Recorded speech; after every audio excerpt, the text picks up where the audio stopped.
sujets autour de ce débat de ce dimanche. La première avec cette question, y a-t-il une guerre des présidents? En tout cas, Mamadou Sinsi Koulibaly, le président du patronat, qui est également en opposition à Nouhoum Tapili, le président de la Cour suprême. Le torchon brûle entre les deux. On va en parler au cours de ce débat du dimanche. On va également parler de la formation du nouveau gouvernement. Une semaine après la nomination de Dr Boubou Cissé, l'équipe tarde à être opérationnelle. On attend donc dans les prochaines heures la formation de ce nouveau gouvernement. Pourquoi ça coince? Quels sont les blocages? Les questions que nous allons poser à nos invités. Makan Kone de Nouvelle Libération, Alexis Calambri de Mali Tribune, Baba Dakono, juriste chercheur, et Serge Daniel, journaliste écrivain. Est-ce une guerre de président? En tout cas, le torchon brûle entre Mamadou Sinsi Koulibaly, le président du patronat, et Nouhoum Tapili, le président de la Cour suprême du Mali. Ce dernier a porté plainte pour outrage à magistrat et menaces après une sortie de Mamadou Sinsi Koulibaly sur, je cite, une liste de fonctionnaires les plus corrompus du Mali. Fin de citation. Mercredi dernier, vous le voyez sur les images, des manifestants se sont donné rendez-vous devant le tribunal de la commune 4 pour empêcher la comparution devant le juge de Mamadou Sinsi Koulibaly. Ici, quelques réactions et on se retrouve juste après. Nous les Maliens, nous les jeunes déterminés, on a dit non, il ne sera pas interpellé parce qu'il a fait une dénonciation. Le peuple est debout, le peuple soutient cette lutte noble qu'a entamé le président Mamadou Sinsi Koulibaly. Cette lutte n'est que le début. La jeunesse consciente, la jeunesse responsable est debout et active. La jeunesse, désormais, s'approprie de ce projet de la lutte contre le chômage, la lutte contre la corruption au Mali. Voilà, Makan Kone, le président d'une institution, la Cour suprême, a couteau tiré contre le président du patronat. Peut-être ça interpelle, peut-être il y a un médiateur de la République. Est-ce qu'il fallait en arriver à ce niveau-là? Ça donne quand même une image pas trop positive du Mali, de ses institutions quand même. Non, absolument. Mais même si je dis que la démarche de Koulou au départ était à saluer. Moi, ce que je n'ai pas compris, d'abord tout le monde sait, il a parlé de sa liste de fonctionnaires corrompus. On a vu qu'un premier corrompu, on attend le reste de la liste déjà. Mais c'est vrai que ça donne une image bizarre et de la situation même du pays et de la justice malienne. Vous avez vu, du point de vue même justice, ce qui s'est passé mercredi dernier. C'est-à-dire que moi, j'aurais souhaité que Koulou accepte de passer au tribunal, se faire entendre et puis défendre sa position, qu'il apporte les preuves que Tapili est vraiment le premier fonctionnaire le plus corrompu du Mali. Donc je me dis, jusqu'à présent, ça donne une très mauvaise image du pays, ça donne une image même bizarre, quelqu'un qui condamne la justice qui ne peut pas se rendre, des populations qui vont empêcher même la justice de se faire. S'il y a de corrompus, il faut qu'on les dénonce, il faut qu'on les dénonce sur des preuves claires, et ça c'est la justice qui peut le faire. Baba Dagono, sur la question. Oui, ça renvoie une image très négative, mais là où c'est encore plus grave, c'est que ça conforte une pensée populaire qui consiste à dire que la justice dans le pays est corrompue. Et le fait d'indexer le premier responsable, le président de la Cour suprême, comme étant l'un des fonctionnaires, sinon le plus corrompu du pays, c'est très grave. Et cette affaire, au-delà de l'attention politico-médiatique que ça a généré, doit être gérée avec la plus grande prudence. Parce que nous sommes à une période très charnière dans la vie du pays où la méfiance s'agrandit de jour en jour et qui se transforme d'ailleurs en défiance vis-à-vis des pouvoirs publics. Donc pour résoudre toutes ces questions, il est très important que cette affaire soit élucidée et que si honneur doit être lavé, que l'honneur du président de la Cour suprême puisse être lavé, et si, parce que il y a son honneur, mais il y a également l'honneur du président du patronat, qui en plus d'être président de cette institution est aussi un opérateur économique qui a une grande histoire derrière lui et qui aujourd'hui draine de nombreuses personnes aussi derrière lui. Il a suscité un certain espoir que des gens peuvent être dénoncés malgré leur statut dans le pays. Donc cette affaire doit être traitée et les résultats doivent être publics. pour finalement dire que même s'il y a des choses qui ne sont pas reluisantes dans le pays, il y a quand même un début dans le traitement de ces affaires. Oui, Alexis Calambi. Franchement, j'ai été déçu de la posture de la justice dans un premier temps. Vous avez quelqu'un, le premier responsable de la justice qui a été accusé publiquement. Sa première réaction aurait été, avant d'ester en justice, c'était d'organiser lui également une conférence de presse pour réagir. Il ne l'a pas fait. Au contraire, on a vu, disons, les syndicats auraient dû, disons, l'obliger à s'exprimer et au moins à répondre aux questions. Au lieu de ça, on a vu les syndicats juste lui apporter des soutiens. Ça ne rassure pas les gens, les Maliens qui sont en quête de justice.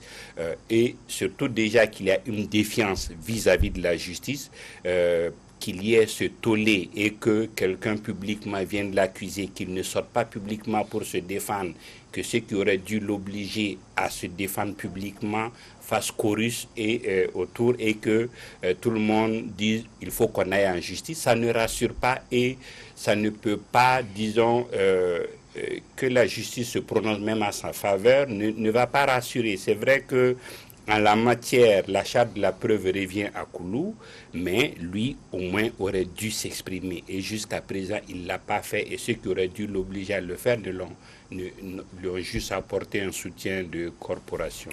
Oui, lorsque tu dis, Alexis, que les magistrats ont porté leur soutien à M. Tapeli, c'est pas vrai. Les magistrats étaient divisés sur la question. Des magistrats ont dit oui, nous te soutenons, mais d'autres ont dit, écoutez, nous, il faut que la justice fasse son travail. En fait, il y a, dans les images que nous avons vues tout à l'heure, il y a trois choses. Il y a M. Koulou, M. Koulibaly, le patron des patrons. Il y a nous, Tapili, le président de la Cour suprême. Et puis au milieu, il y a quand même la foule que nous avons vue. Les images étaient très intéressantes. Il y avait des commerçants. Les commerçants n'ont rien à voir avec cette affaire. Vous avez aussi des chômeurs, n'ont rien à voir avec cette affaire.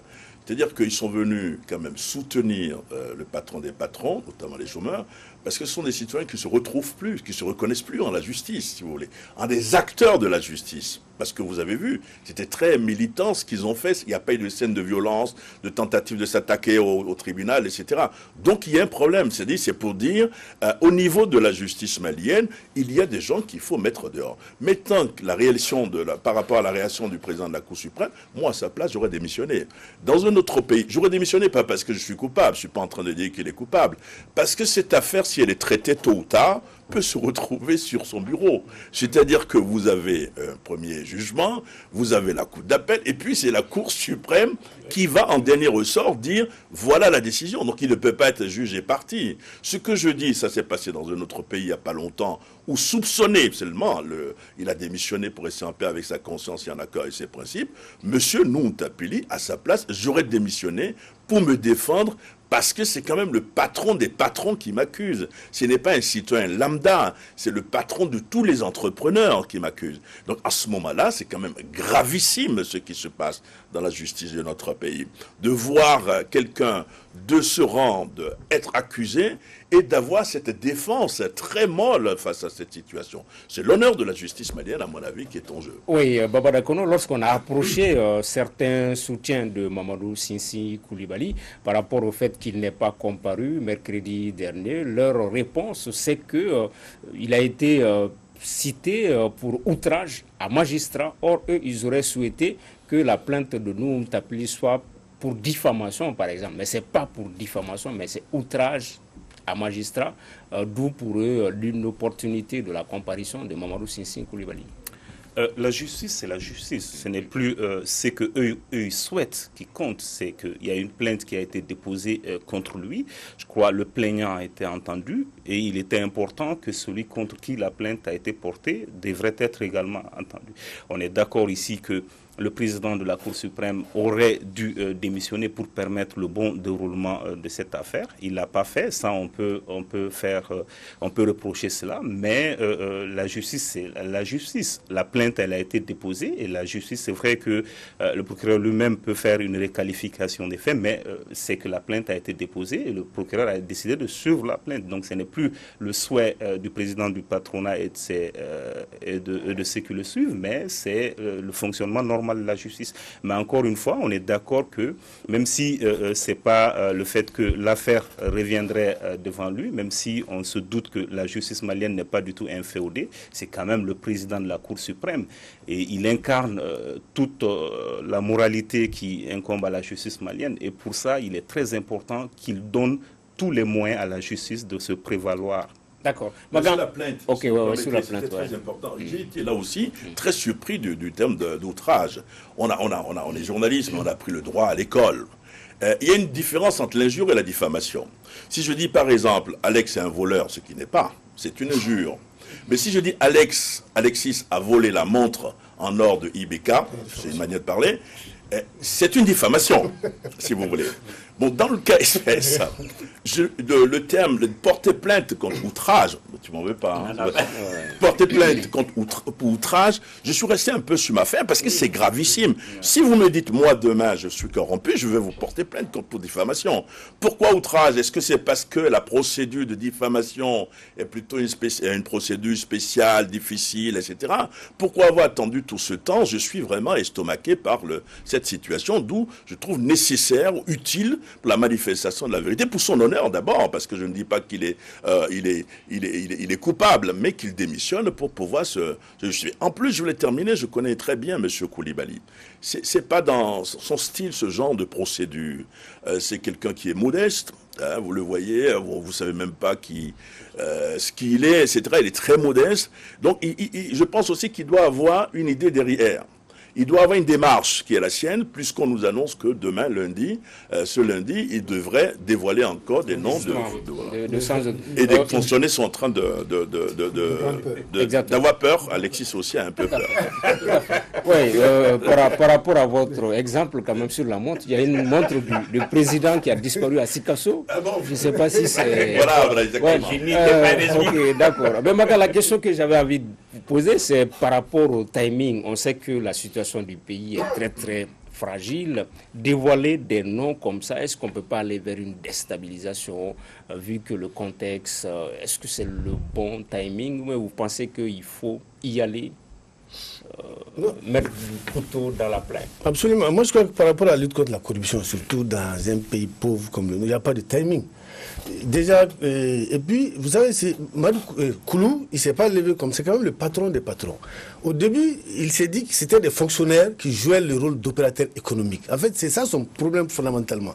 Lui, il croit que son secteur, le secteur des opérateurs économiques est envahi par des fonctionnaires qui n'ont pas leur place dans ce secteur.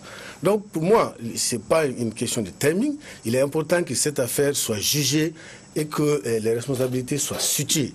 Maintenant, c'est d'autant plus grave que c'est le président de la Cour suprême quand même qui est accusé ouvertement, publiquement et tout. Et puis quand il dit que c'est 100 personnes, 20 personnes vont être citées demain, et je crois que il est quand même intelligent, comme ça vient de le dire. Il ne s'est pas levé un beau matin pour dire, bon, je vais accuser un tel, parce qu'il connaît les conséquences de telles accusations. Ok, oui, Alexis. Oui, moi j'ai quand même eu la chance d'assister à des réunions qu'il a organisées avec les opérateurs économiques avant même cette première annonce, où il a vraiment commencé chez lui en disant soyez en règle vis-à-vis du fisc, ayez vos entreprises en règle, ça va nous donner du poids pour pouvoir dénoncer.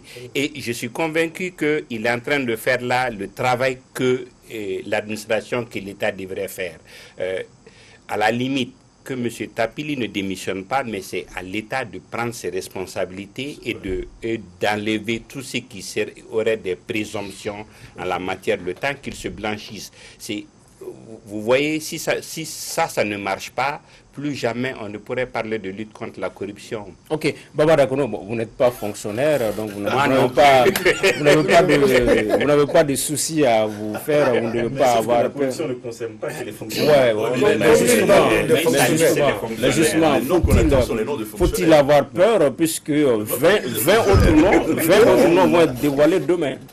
Ouais, c'est justement, je pense que ça a été dit tout à l'heure, qu'il est très intelligent. En tout cas, l'approche, elle est bonne, parce que commencer par le président de la Cour suprême, c'est que il y en a beaucoup qui vont pas fermer l'œil, parce que ça veut dire que personne n'est épargné par cette dénonciation publique. Mais encore une fois, je vais quand même revenir un peu sur ce que Serge a dit tout à l'heure. Ça, c'est peut-être souhaitable que la plainte ait été déposée pour diffamation. Cela aurait permis de débattre du fond. Même là, je ne suis pas sûr que même la plainte pour outrage à magistrat éviterait de débattre du fond. Si c'est l'objectif recherché, on pourrait toujours débattre du fond, parce que l'outrage à magistrat est venu sous le fait d'une dénonciation. Donc on va forcément parler de la dénonciation. Mais c'est peut-être ce qu'on souhaitait éviter en déposant une plainte pour outrage à magistrat. Mais là encore, c'est le choix de celui qui a porté plainte. Il y a ce que nous on veut, mais il y a aussi la stratégie du plaignant. Ok. Vu la gravité, on pourrait penser à ça. Oui. Mais tant vous parlez des noms qui vont sortir demain, je ne les ai pas. J'ai tenté de joindre M. Koulibaly, mais j'arrive pas à le voir. C'est vrai qu'on a un contentieux personnel, pas pour les affaires de corruption. Il me devait 2 viandes, 2 autruches. Vous savez qu'il élève les autruches. Il n'a pas respecté sa parole, donc il m'évite depuis un moment. D'accord. On espère les noms qui seront dévoilés demain, voilà, ne feraient pas partie du nouveau gouvernement. En tout cas, le nouvel attelage qui tarde à être effectif. Une semaine après la nomination de Dr Boubou Cissé, en tout cas en attendant la fin des consultations, le nouveau chef du gouvernement a affiché ses ambitions lors de la cérémonie de passation des services. Ici, le reportage de Maïmouna Sidibé. Ce sont ses premiers mots ce mardi matin après la passation des services avec son prédécesseur Soumeylou Boubey Maïga. Des mots qui témoignent de la prise de fonction effective de Boubou Cissé au poste de Premier ministre. Nous venons de faire la passation, le Premier ministre sortant vient de partir. Cette passation a été l'occasion pour moi de le remercier et de le féliciter pour le travail important, abattu et accompli durant ces 16 derniers mois. Je prends la suite, comme vous le savez, dans un moment où le pays traverse des épreuves et des défis, et je pense mesurer le poids des responsabilités, l'immensité de la tâche, ou même des tâches, mais encore plus important, probablement les attentes, ou l'ampleur des attentes du peuple malien vis-à-vis du gouvernement qui va voir le jour dans les jours à venir. Boubou Cissé ne passera pas par 4 chemins pour décrire comment il entend exercer sa mission. Et je reste persuadé que notre histoire, nos traditions et nos valeurs ont déjà ancré en chacun et à chacune d'entre nous les ressorts nécessaires pour que nous puissions utiliser cette crise-là dans laquelle nous sommes pour rebondir et faire de notre pays un endroit meilleur et faire de la génération présente, répondre aux aspirations de la génération présente et construire le futur pour les générations à venir. Rappelons que Boubou Cissé remplace Soumeylou Boubey Maïga dans un contexte de crise marqué ces dernières semaines par des agitations sociales. Voilà, Alexis Calambri, on vous a vu dans les images, vous y étiez, mais on n'a pas vu Serge. Voilà, commentaire sur la première prise de parole du nouveau Premier ministre. Oui, alors justement, c'est pour ça que j'étais là pour analyser. Il était déterminé, il était humble et il a eu un discours à rassembleur. Je pense que déjà ça campait ses ambitions et la suite le démontrera d'ailleurs. Oui, Baba, les premiers mots du nouveau PM. Les premiers mots sont peut-être justes, puisqu'il ne s'est pas aventuré à donner des axes d'intervention, peut-être en attendant de recevoir, comme cela se faisait, cela s'est fait avec ses prédécesseurs, les instructions du président de la République. Donc pour le moment, il semble avoir pris à travers ces mots, en tout cas, la mesure des enjeux, parce qu'il vient dans un contexte particulier. Mais ce qu'on voit pour le moment, même si on voit que dans ces actes, il prend la question sécuritaire, il entame déjà avec la question sécuritaire, mais dans ses propos précisément, il n'a pas dégagé d'axe d'intervention clair. On suppose qu'en attente de recevoir la lettre de mission ou autre type de document du président de la République. Makan.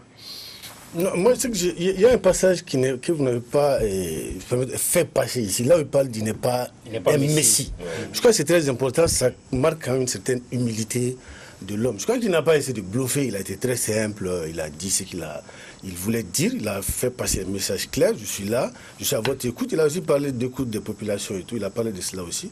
Je crois que c'est important. Et puis maintenant, il faut le voir à l'œuvre, quoi. Oui, ça fait le 6e Premier ministre et Dieu a fait des choses que chaque fois qu'il y avait un Premier ministre, j'étais ici. On avait toujours fait le même commentaire. Oui, il a bien parlé, Il faut arrêter cela. Il faut aller de l'avant. C'est normal qu'il parle bien. Je ne vois pas pourquoi il va parler autrement. Moi, il me rappelle un peu Omar Tatamli. Il a un peu un air Omar Tatamli. C'est un ovni politique. Objet non volant identifié, il n'a pas de marigot, donc il est proche du président. Je me souviens, il y a 2 ans, j'ai pris une note parce que lors d'une émission télévisée, c'est lui qui nous annonçait que Ibeka n'était plus socialiste, mais qu'il était converti à la social-démocratie. C'est très important, ça veut dire qu'il est proche de lui, qu'il sait comment les choses se passent. Il n'a pas d'agenda personnel, ça c'est très important. Maintenant, le reste, on va voir, c'est au pied qu'il faut juger le maçon. Je ne vais pas parler comme vous, il a bien parlé, non, on dit tout. On dit ça. Quand il a bien parlé, en Bambara, on dit Koumaniana. Quand on dit Koumaniana, on ne va pas dire le contraire. Les 5 autres ont bien parlé aussi. Mais Koumaniana, ça c'est sur les réseaux sociaux. Le président et l'imam Diko. Mais Makan connaît au-delà de tout ça, il a bien parlé, mais on voit qu'il n'a pas totalement la main parce qu'une semaine après sa nomination, le gouvernement, la mise en place du gouvernement tarde à être effective quand même. Une semaine après. Oui, mais moi je crois qu'il faut encore s'armer d'un peu de patience parce que apparemment, après le document que l'opposition a envoyé au président, je crois qu'il a écrit ce matin à tous les partis politiques dans un document qu'il a appelé projet de protocole d'accord. J'ai eu la chance de lire ce document, mais j'ai quand même relevé une grosse coquille dans ce document, c'est par rapport à la date de signature de l'accord. On parle du 15 juin, aucun accord a été signé le 15 juin. Je me dis peut-être que le Premier ministre n'a pas fait attention, en tout cas que ses conseillers n'aient pas prêté attention à ça, c'est quand même un peu compliqué. Mais en lisant ce document, je me dis, comme je l'avais dit au départ, on doit s'armer encore d'un peu de patience parce que j'ai aussi remarqué des points dans ce document qui peuvent faire l'objet de beaucoup de discussions.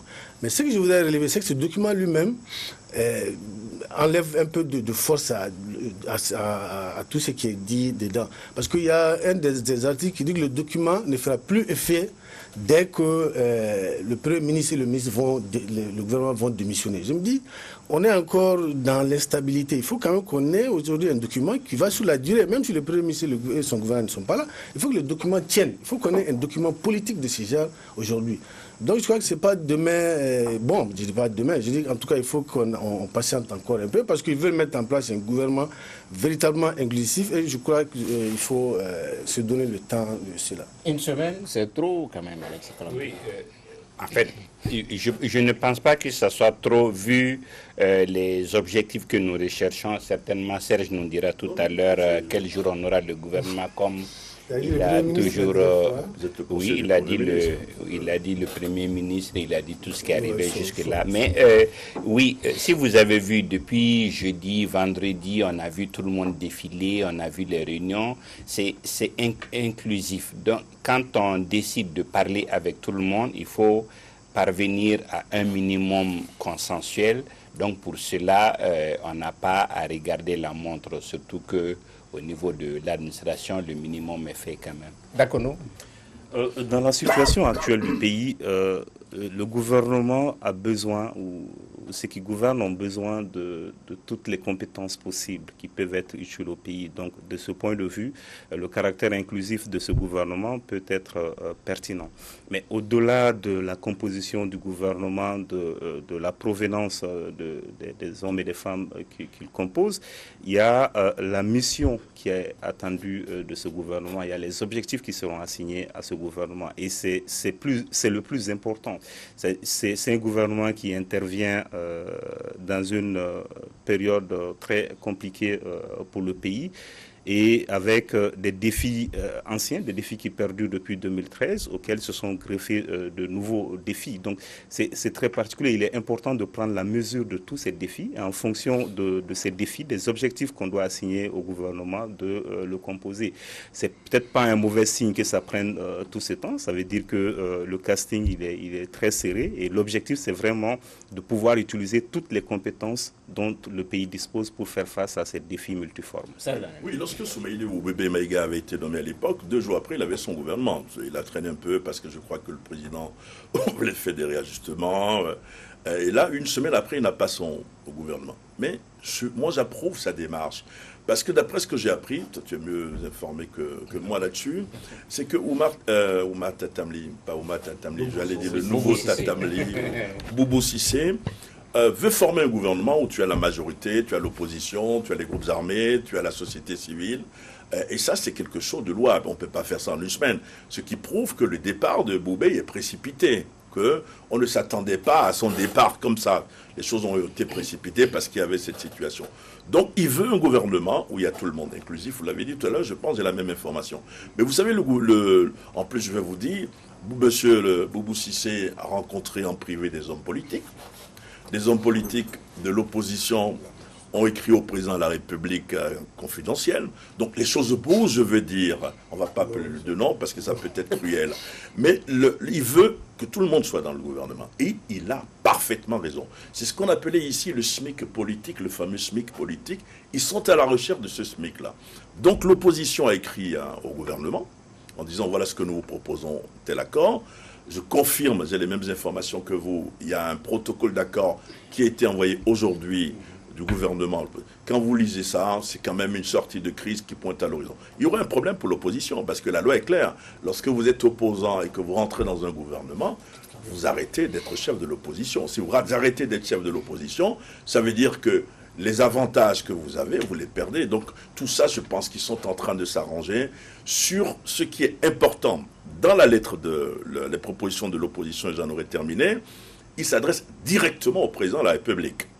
Alors que ce que propose le gouvernement, c'est que l'égal, ou du moins l'interlocuteur des autres, c'est d'abord le Premier ministre. Ça peut se jouer si ils se rencontrent encore pour caler les choses, et ce serait vraiment une bonne chose pour le pays. Oui, mais justement, on a vu une lettre conjointe signée par le FSD et la COFOC, où entre les lignes, on peut peut-être parler de transition politique. Ces 2 coalitions ne seraient pas prêtes à entrer dans les conditions actuelles dans ce gouvernement. Est-ce qu'il faut l'envisager, un exécutif, un attelage sans ces coalitions-là? C'est possible, tant qu'on n'a pas vu la liste du gouvernement, c'est que tout demeure possible. Autant le fait que ces 2 regroupements politiques soient dans le gouvernement, comme le fait qu'ils n'y soient pas. Mais je voudrais revenir sur un propos de Serge tout à l'heure, à propos de l'opposition. Et ce qui est intéressant, et qu'il a toujours été, c'est que l'opposition au Mali, elle est plurielle. C'est vrai que ce n'est pas le même poids politique sur le terrain ou même dans le paysage politique, mais l'opposition est plurielle. Et à ce stade, je ne suis pas convaincu que toute l'opposition, dans sa diversité, adhère à ce projet d'inclusivité ou projet d'accord politique. Il y aura toujours une partie peut-être qui estimera que, une partie de l'opposition, je veux dire, qui estimera qu'elle doit jouer le rôle de l'opposition. Donc c'est peut-être l'avenir politique de l'opposition actuelle, qu'elle reste opposition ou qu'elle intègre le gouvernement, ne déterminera pas peut-être forcément l'avenir ou ne signera pas la fin de toute opposition politique dans le pays.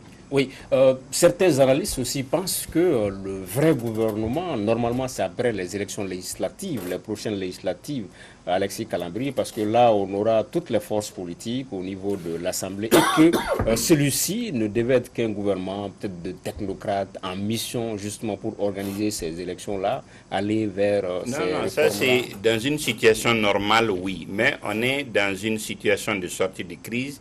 Il est évident que si on a tout le monde, même après les élections à venir, l'équipe peut rester, mais il est évident que vers la fin du mandat, ceux qui auraient des ambitions et ceux qui voudraient prendre d'autres directions vont chercher à quitter. Mais le contexte actuel, disons, souhaiterait que le maximum soit là-dedans, y compris en gardant les divergences pour les élections à venir, mais en étant capable de travailler ensemble pour le toilettage de nos textes. Justement, c'est avant les législatives qu'il faut un gouvernement d'union nationale, d'unité. Pourquoi? Parce que je l'ai déjà dit ici une fois, le 30 juin, on n'a plus d'assemblée. Et ceux qui font une lecture fine de la Constitution estiment que la Cour suprême peut demain dire « nous ne pouvons plus proroger le mandat des députés ». Donc, à partir de ce moment, qu'est-ce qu'on fait? Il y a un vide, forcément. Or, si tout le monde est dedans, si on s'entend sur une feuille de route aujourd'hui, le Mali est au-dessus des législatives, si vous voulez. On peut s'entendre pour trouver une formule de sortie de crise. Donc, de mon point de vue, l'idéal, ce serait qu'ils s'entendent tous pour former un gouvernement d'unité nationale aujourd'hui où vous avez la majorité, l'opposition, les groupes armés. Je sais que des groupes armés, ils ont envoyé des noms. Également la société civile. Et pour terminer, pour ce que vous dites tout à l'heure, je suis d'accord, j'ai la même information que vous. Au sein de l'opposition, il y a des irréductibles qui ne veulent pas entendre parler de gouvernement d'unité dans ces conditions-là. Ok. Oui, allez-y, oui, mais ce que je voudrais ajouter, c'est que ce soit dans le cadre d'un gouvernement d'union nationale où il y a une guerre de sémantique actuellement, quelle que soit l'appellation, un gouvernement inclusif en tout cas, ça ne doit pas être la fin. Aujourd'hui, Serge a parlé tout à l'heure de consensus, d'un strict minimum politique entre les différents acteurs. C'est ce qui est important. Il est important d'avoir le consensus, qu'une partie de l'opposition soit ou pas dans le gouvernement. Il est important que sur 3 points au moins, que la classe politique élargie aux acteurs de la société civile soit d'accord sur la manœuvre. Le premier, c'est le calendrier électoral. On va arriver en juin, il a dit, qu'est-ce qu'on fait au cas où on ne parvient pas à organiser, et vraisemblablement on ne va pas organiser d'élections d'ici là. Le deuxième point, c'est la mise en œuvre de l'accord pour la paix et la réconciliation nationale. Et le troisième, qui est lié au deuxième, c'est la mise en œuvre des réformes politiques et institutionnelles. Donc, sur ces 3 points au moins, on doit avoir un large consensus politique et social dans le pays. Oui, Magankone, on a entendu le Premier ministre. En substance, c'est comme si il voulait que le Mali profite de la crise pour rebondir. Est-ce que ça pourrait être possible avec ce nouveau gouvernement et comment? Puisque Baba a parlé de défis, il y avait les défis de 2013 par rapport au Nord, le centre est venu se greffer. C'est possible de pouvoir rebondir avec ce nouvel attelage? Absolument. Et puis ça, on l'a dit ici, hein, on a l'habitude de dire ça sur cette table, c'est que des crises, si on tire le maximum de leçons des crises, ça peut permettre, on a parlé de l'exemple du Rwanda par exemple. C'est-à-dire, nous, notre crise, la Côte d'Ivoire aussi qui émerge, il serait vraiment grave que nous ne puissions pas tirer toutes les leçons de cette crise et rebondir. On est bientôt 10 ans dans la crise. Aujourd'hui, profitons de ce gouvernement, mais il faut que les gens s'asseyent et parlent. Même ça, par rapport au gouvernement et puis la participation de tout le monde, ça aussi on l'a dit ici. Aujourd'hui, le Mali est dans un état tel qu'on ne peut pas se payer les listes de majorité, opposition et tout. Il faut d'abord qu'on ait un État, qu'on mette en place un État, qu'on instaure l'autorité de l'État, qu'on lutte contre la sécurité. Tant que des gens travaillent et que d'autres sont là à faire autre chose, on ne peut pas sortir de cette crise. Oui, Serge, il y a peut-être un aspect dont il faut également parler, puisqu'on sait qu'il a quasiment été, il a fait partie des facteurs qui sont à la base du départ de l'ancien Premier ministre. C'est un peu les associations musulmanes, pour ne pas parler des religieux. On a vu Boubou Sissi aller au siège du Haut Conseil islamique. C'est une autre dimension. Oui, forcément, mais je l'ai dit, je crois ici la dernière fois, derrière chaque mauvais politicien, il y a un militaire.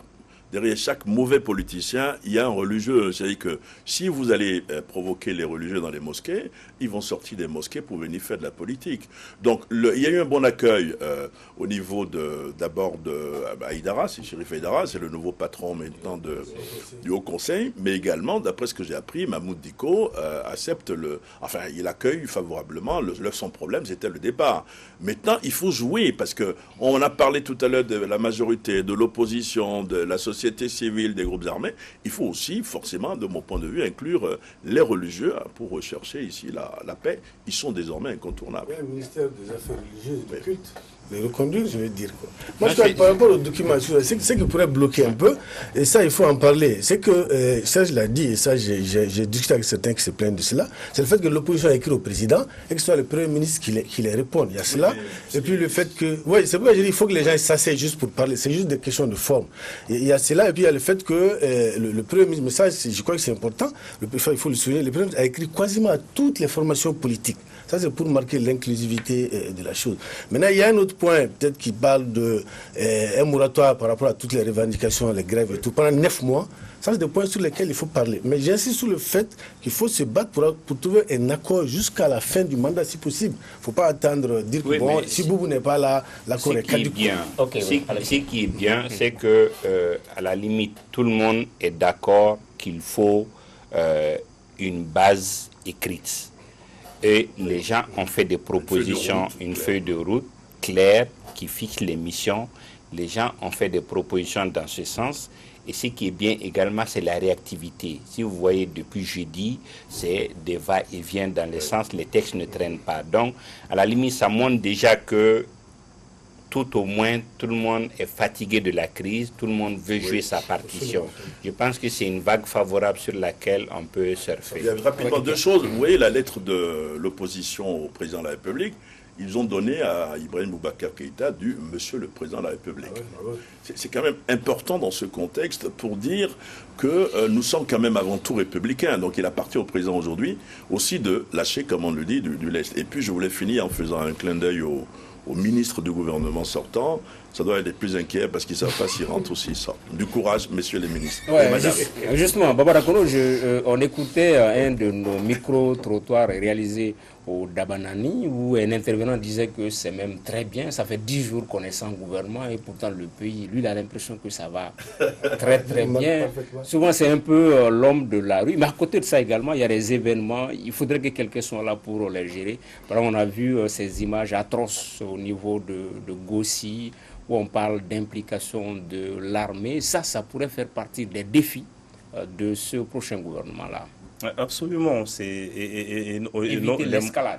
L'escalade et non les moindres, parce que ce qu'on a vu récemment dans la région de Koulikoro, ce que vous venez de décrire tout à l'heure, et ce qu'on voit en dehors du pays, dans les pays voisins, sur l'expansion de la menace, c'est que ce n'est même plus ce n'est même plus combattre ou lutter contre la menace dans les zones où elle est présente, mais c'est de stopper l'expansion de la menace d'un point de vue préventif, mais également sans oublier les localités où elle est encore présente.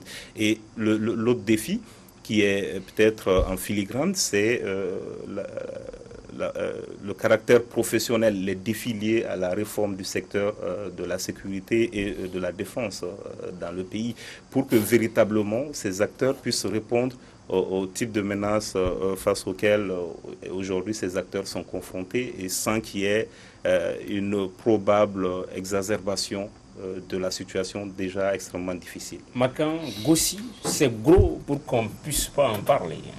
Oui, non, c'est pas que Gossi. En fait, aujourd'hui, c'est l'ensemble du pays qui doit être sécurisé. C'est dans l'ensemble du pays que ce genre de situations doivent cesser.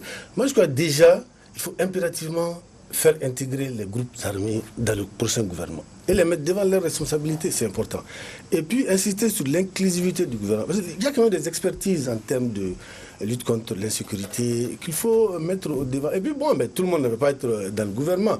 Ça aussi, c'est dans la lettre, c'est-à-dire qu'on propose aussi aux partis politiques. C'est pas seulement le poste de ministre. Voilà, très bien. Il ne faut pas se contenter de poste de ministre, on peut les caser ailleurs. Ça bien. aussi, c'est important. Voilà, c'est très clair. Voir dans le gouvernement, c'est très important. Moi, je pense que en termes de défis, si vous voulez plus de justice, il faut une bonne gouvernance. Si vous voulez moins de terrorisme, il faut une bonne gouvernance. Vous avez parlé tout à l'heure de ce qui s'est passé à Gossi. J'ai aimé votre pudeur, parce que ce sont des images insoutenables, atroces. On ne peut même pas le dire, parce que c'est incroyable, impensable. Parce que vous voyez, ceux qui ont fait ça, il faut pouvoir les identifier. Il faut pouvoir les passer devant la justice. Vous avez vu qu'entre Gossi et Gao, hier, des hommes ont pris des armes pour dire personne ne passe. Parce que si on ne règle pas cette situation des trois, personne ne passe. C'est-à-dire qu'il faut au moins un communiqué pour dire voilà ce qui s'est passé. Il y a une ouverture d'une instruction judiciaire. Ça, c'est le moins qu'on puisse faire, c'est-à-dire pour les populations. Donc, si vous voulez, tout se résume à la gouvernance. Si vous gouvernez mieux, vous aurez moins de chômeurs. Si vous gouvernez mieux, l'économie marchera mieux. Il y aura moins de corruption quand il y aura plus de bonne gouvernance. Et c'est ce qu'il faut souhaiter à ce gouvernement. Oui, il est évident que il y a des défis déjà pour le gouvernement annoncé. C'est même pour ça qu'il y a l'inclusivité. C'est-à-dire vous avez la triptyque sécurité, disons, lutte contre la pauvreté et retour de l'administration sur le territoire. Il faut certes que, disons, tout le monde soit dans le gouvernement, mais également il faut une bonne lisibilité de l'action. Je pense que déjà la composition du gouvernement donnerait une première lecture et ensuite la représentativité ou la valeur intrinsèque des hommes qu'on verra pourrait rassurer. Mais en tout état de cause, oui, le gouvernement vient avec des défis majeurs. Le Premier ministre était déjà à Guiré, malgré qu'il est dans les consultations, il a eu le temps d'aller sur le terrain. Pour cela, je pense que oui, les mêmes défis demeurent, peut-être avec plus d'acuité et surtout, on est à un tournant où, disons, si je ne peux pas dire si c'est un avantage pour le Premier ministre, mais contrairement à ses prédécesseurs, il n'aura pas un blanc-seing. Oui, Baba Dakono, peut-être qu'il faut également souhaiter une très longue vie à ce gouvernement, puisque un pays en guerre, un pays en crise, on ne peut pas se permettre un gouvernement chaque an. C'est le 6e en 6 ans. Étant donné que chaque ministre a au moins 1 ou 2 mois pour s'installer, pour un pays en crise, il faut vraiment qu'il y ait longévité, quoi. Il faut souhaiter une longévité aux exécutifs, au gouvernement, dans un pays en guerre. Il y va de la stabilité institutionnelle, mais il y a aussi les éléments de contexte. On sait que ce gouvernement intervient alors qu'on se dirige vers la fin du mandat des parlementaires. Et quand on respecte le fait démocratique, c'est que le gouvernement doit aussi refléter la configuration à l'Assemblée nationale, que ce soit dans le cadre d'une nouvelle Assemblée nationale élue sur la base d'élections ou un autre type de conseil national qui vont mettre en place, ça doit quand même être reflété sur le gouvernement. Donc, on peut s'attendre à ce que, peut-être pas un nouveau gouvernement avec un nouveau Premier ministre, mais des changements pourraient intervenir à la suite des changements au niveau parlementaire. L'instabilité institutionnelle, Alexis, quand même, oui, c'est un terreau pour l'insécurité. Préjudiciable, effectivement, parce qu'un ministre qui vient, c'est une nouvelle vision, c'est un temps d'adaptation, c'est un temps de décision. Mais oui, il est à souhaiter qu'on soit plus stable. Mais pour moi, franchement, dans le contexte actuel, on n'aurait pas besoin de tout ça. En fait, surtout qu'on a connu. ATT a fait 10 ans dans son consensus. Disons, la composition du gouvernement n'a jamais reflété disons, les forces à l'Assemblée nationale. Donc, oui. IBK aussi, son gouvernement ne reflète pas les sensibilités. Donc, ce n'est pas ATT seulement. Je sais que vous ne l'aimez pas. Donc, je le défends. Voilà. D'accord. OK. Et c'est la fin de ce débat, justement, à politique. 21h, suivez politique autour du thème. Après le PSPR sous Alpha Omar Konaré, le consensus sous Amadou Toumani Touré. Faut-il nécessairement un gouvernement inclusif sous IBK? Des politiques vont en débattre à 21h avec Chekne Kamara de la majorité, les bâtisseurs, Babarou Bokoum de Sadi, Cheikh Omar Diallo de l'ADP, même si à l'annonce de l'émission on a reçu un appel d'une autre frange de l'ADP qui estime ne pas être sur la même longueur d'onde que Cheikh Omar Diallo. Et puis il y aura également un quatrième invité avec Robert Dissa tout de suite à 21h, Politique le débat. Merci d'avoir suivi le débat du dimanche. Nos invités étaient Makan Kone de Nouvelle Libération, Alexis Calambri de Mali Tribune, Babada Kono, juriste chercheur, et Serge Daniel, journaliste écrivain. À dimanche prochain, Inch'Allah, pour un autre débat.